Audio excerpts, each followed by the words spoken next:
কিরে ভাই, তুই কথা বুঝস না কেন? ফাইজারে আমি ভালোবাসি, তুই আর ওর পিছে পিছে ঘুরবি না। ফাইজা আমার ভালোবাসে। আর তুই কে যে তোর কথা শুনতে হবে? ফাইজা শুধু আমার। আরে আরে কি হয়েছে তোমাদের দুজনের? তোমরা দুজনে জর্গা কেন করছো? ফাইজা, তুমি আরিয়ানকে বলো তো তুমি আমাকে ভালোবাসো, ওকে নয়। এই বেড়া, ওই আমার ভালোবাসে, এক কথা কয়বার কমু তোরে? এই তোমরা চুপ করো, আমি তোমাদের দুজনের মধ্যে কাউকে ভালোবাসি না। মানে তুমি এটা কি বললা ফাইজা? তুমি আমাকে ভালোবাসো না? তাহলে তুমি আমার স্টোরিতে 5টা রিয়েক্ট কেন দিছিলা? কারো স্টোরিতে রিয়েক্ট দিলে কি তাকে ভালোবাসা হয়ে যায়?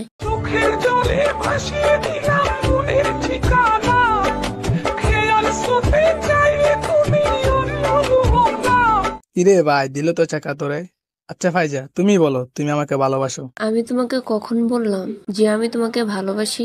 এরকম চেঁচড়ামি করতেছো কেন তোমরা দুজন? আচ্ছা, তোমাদের দুজনের মধ্যে আমি যে কোনো একজনকে বেছে নিব, যে আমাকে পিক আপ লাইন বলে ইমপ্রেস করতে পারবে। হুম, আজকে থেকে ফাইজাকে ভাবি ডাকার জন্য রেডি হয়ে যা। মনে হইতেছে তুই একাই শুধু পিক আপ লাইন পারিস, আমি পারি না। ওয়েট গাইস, তো শুরু করো। আচ্ছা ফাইজা, তুমি কি আমার ভবিষ্যৎ? কারণ আমি তোমাকে বারবার কল্পনা করি আমার পাশে। এটা কোনো পিক আপ লাইন হলো? আমারটা শোন। আচ্ছা ফাইজা, তুমি কি ক্যালকুলেটর? কারণ তুমি হাসি না দিলে আমি কিছু হিসাব মিলাতে পারি না। জীবনে তো স্কুলেই যাস না, হিসাব মিলাবি কেমনে? তুই মনে হইতেছে স্কুলে পড়ালেখা করছস। ঝগড়া না করে ইমন, তুমি তোমার পিক আপ লাইন বলো। আচ্ছা ফাইজা, তুমি কি বই? কজ তোমাকে না পড়লে আমার রাতে ঘুমই আসে না। আচ্ছা ফাইজা, তুমি কি চকলেট? কারণ তোমার কথা শুনতেই মিষ্টি লাগে।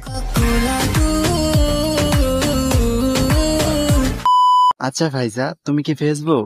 কারণ তোমাকে দেখলে আমার মনের ভেতরটা করে ওঠে।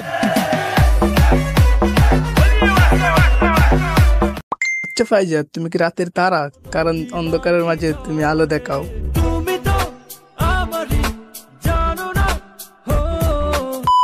আচ্ছা ফাইজা, তুমি কি গল্পের শেষ পাতা? কারণ আমি তোমার কাছে এসেই থেমে যাই। পিক আপ লাইন তো দুজনের অনেক ভালো হয়েছে, এখন আমি কার সাথে রিলেশনে যাব সেটাই তো বুঝতে পারছি না।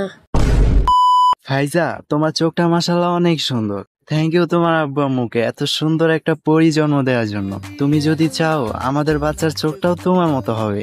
যদি থাকো তুমি রাজি, 7 সমুদ্র পার করে ডেকে আনবো কাজী।